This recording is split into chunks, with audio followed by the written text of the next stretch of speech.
which was bad enough, except his diabolical mother took her alienation plan a step further and added that she knew how to block Cassie's spell.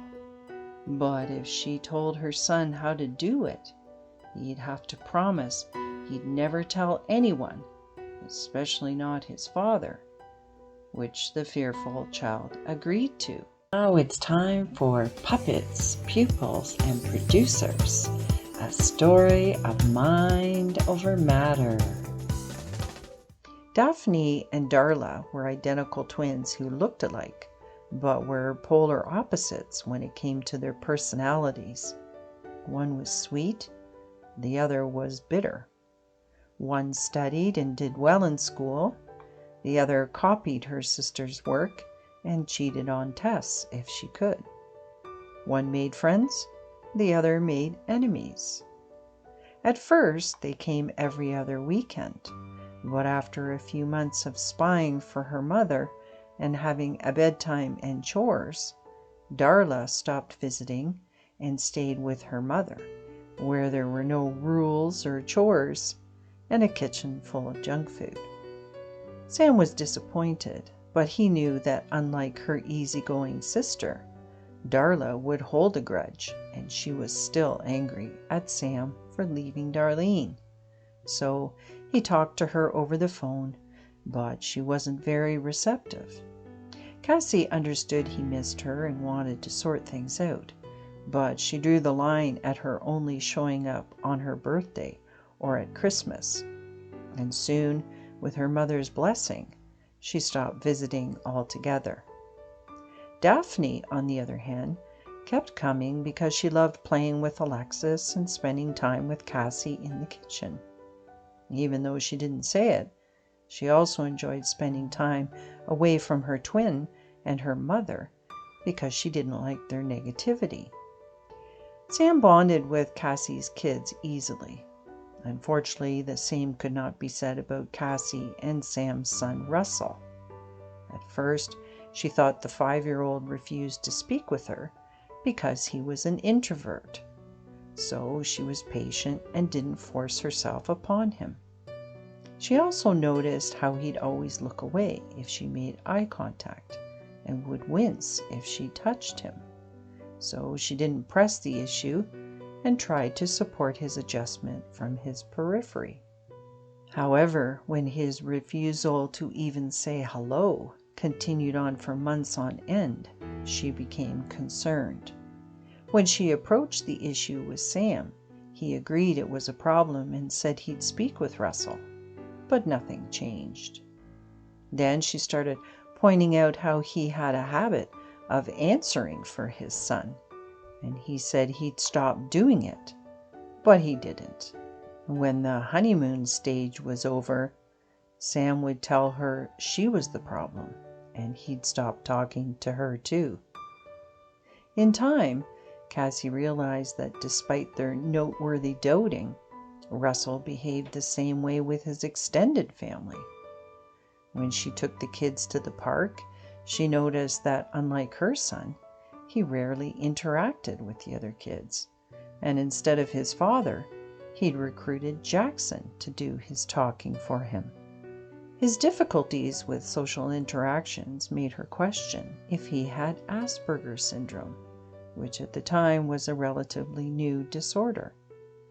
But he didn't have an odd or inappropriate speech pattern, nor did he display any idiosyncratic interests or activities, so she ruled it out.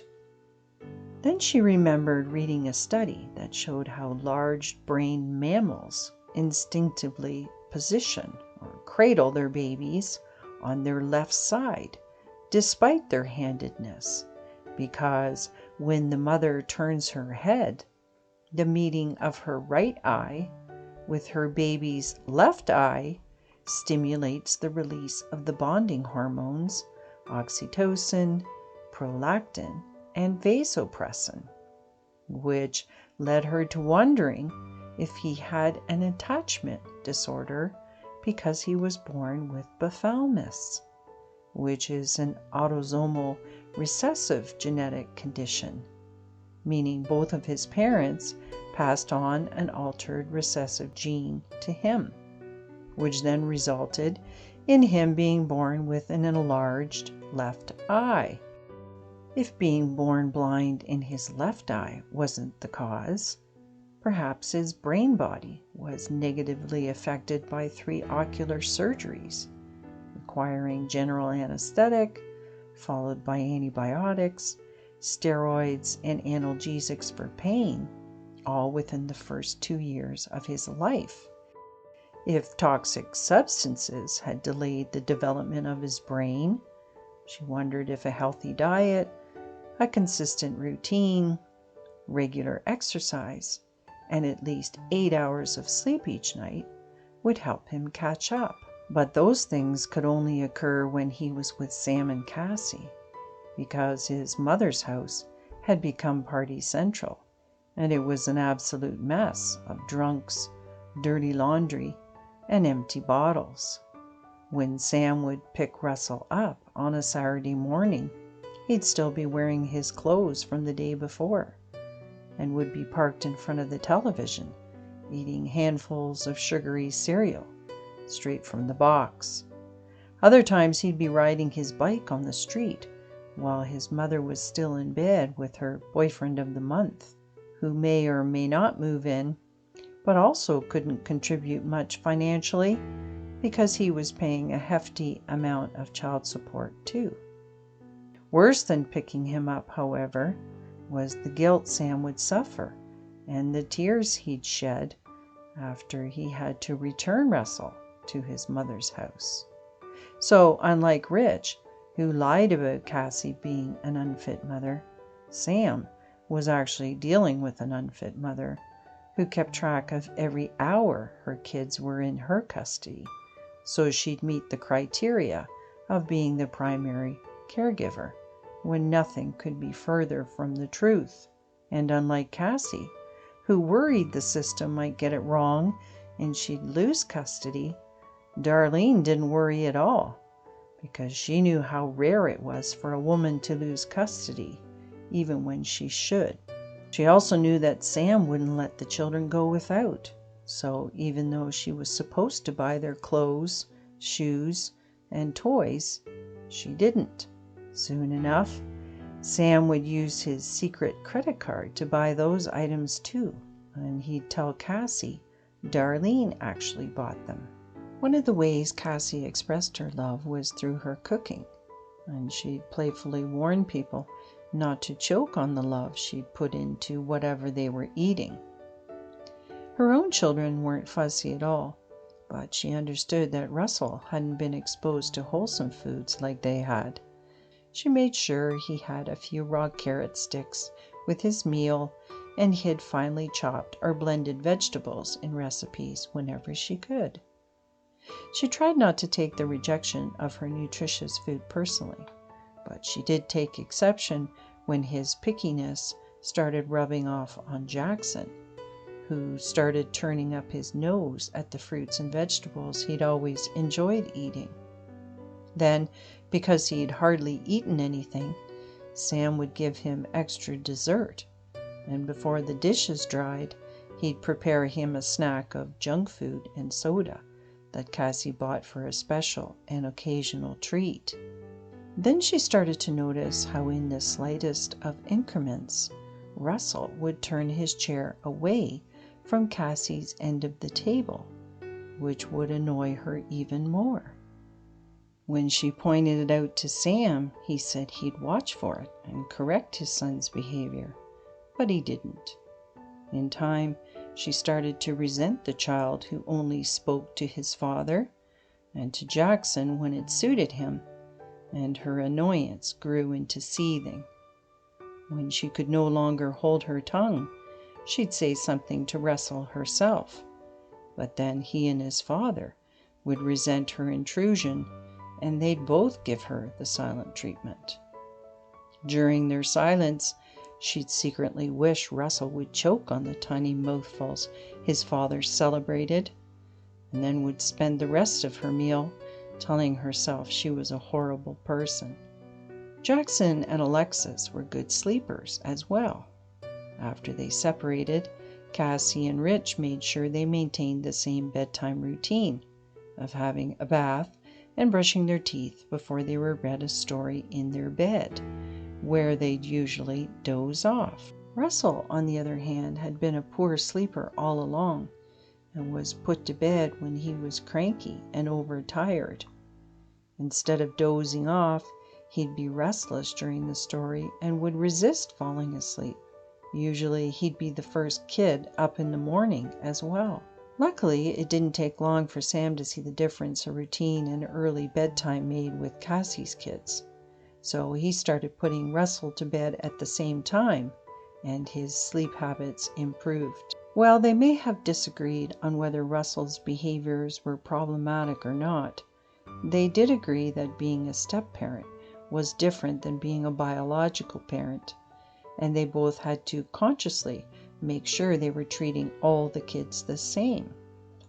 But he broke that rule, which was a good thing, because he wasn't permissive with the other 4 kids like he was with Russell. Instead, he clearly expressed his expectations, and if they misbehaved, he addressed it. His son, however, was a different story. Not only was Sam ignoring his maladaptation and misbehaviors, he let a 5-year-old refuse medicine when he had a dangerously high fever. Even more concerning was the fact that because he'd fussed so much, neither of his parents were following the doctor's orders of having Russell wear an eye patch for 1 hour a day. Cassie, on the other hand, wasn't going to let a child make those decisions, so when he refused the medicine, she gave him the option of going for a cool bath or to the hospital for a needle, and he took it. And after warning his father that as an adult, he wouldn't thank him for not pushing him to strengthen the muscles in his left eye, she developed a behavioral plan that rewarded him when he wore it for an hour after school. If he refused, he'd have to sit on their bed until he was ready to put it on. Cassie understood that most likely it would only happen half the time, because Darlene wouldn't enforce it, but it was still better than nothing. What she didn't appreciate was the great lengths the stubborn child was willing to go to avoid it. Instead of simply putting the bothersome thing on, he missed watching television, playing outside, and even going for an ice cream, and chose to stare into space with the one eye he could control. The more they enforced it, the more he resisted, and eventually his father would give in and Cassie would be the bad guy again. She tried to make sense of it all and finally came to the conclusion that all 3 of them were bonded by the trauma of Russell's hospitalizations and his pain. Because they eventually learned they'd both unknowingly passed on a genetic condition, she wondered if deep down Sam and Darlene felt guilty as well. Whatever it was, she didn't even want to imagine how hard it must have been, so she tried to muster up as much compassion as she could. And along with providing a comfortable home and supportive environment, she took out a loan for a gently used van that seated her instant family. But her good intentions weren't enough, because along with having the components of nature and nurture working against him, Cassie's mere presence was delaying his growth and development further. Because, as fate would have it, she actually was a witch, which she did not deny, because she was simply learning how to make natural medicines and tinctures. But Russell didn't understand that, so along with trying to process the unintentional traumas of his hospitalizations, he was also enduring intentional psychological trauma at the hands of his mother, who told him that Cassie was an evil witch who cast a fall out of love spell on his father. and warned that Cassie could cast the same sort of spell on him and his sisters, and they'd fall out of love with their mother too. Once the child was thoroughly convinced his father was Cassie's victim, and she was out for him and his sisters too, his fight-or-flight mechanism caused him to freeze, because he was literally petrified when he was in the presence of Cassie, which was bad enough, except his diabolical mother took her alienation plan a step further and added that she knew how to block Cassie's spell, but if she told her son how to do it, he'd have to promise he'd never tell anyone, especially not his father, which the fearful child agreed to. His mother explained that the first ingredient Cassie needed for her spell were the 3 words "I," "love," and "you," which soothed her young son somewhat, because he had no intention of ever telling his evil stepmother that he loved her. But that didn't matter, she warned, because he was dealing with a witch who could collect his words. So to be safe, she advised he didn't speak to her directly, or even when she was in the same room. The second ingredient she needed was his hug, so he should never let her touch him. The last ingredient she needed was his soul, which she'd steal if he ever let her look into his eyes. Hola, hola, peoples! If you're enjoying my fictional self-healing series, I'd love your feedback. I'd also love it if you'd feed the algorithm by following me and liking the post. And if you're stuck in the mindset and frequency of a puppet, and you'd like an energy session with me, please reach out and we'll make it happen.